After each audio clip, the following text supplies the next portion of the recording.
Etong donya nyo, nag-feeling chef na naman. Wow. Gustong-gustong mag-cooking show, pero walang pambili ng pot holder. Nag-isip nga siya ng madali ang ulam, kaya ang naisip niya, mechado. Pero 24 hours niyang lulutuin. Sa sobrang pagka-ambisyosa ng donya nyo, kahit maliit ang kusina, go pa din sa cooking show niya. Hiniwa-hiwa ko na nga din pala yung ibang ricados, baka hiwain pa ng iba.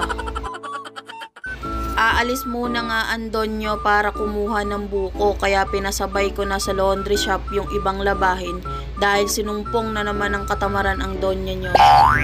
Sos, dyan pa naglampungan sa labas.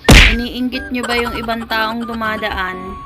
At dahil nga 24 hours pakukulaan yung laman ng dinosaur, ayan ang donya nyo nakuha pang matulog.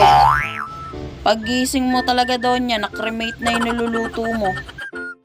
Sakto yung gising ng donya nyo, malambot na yung laman ng dinosaur na pinakuluan niya.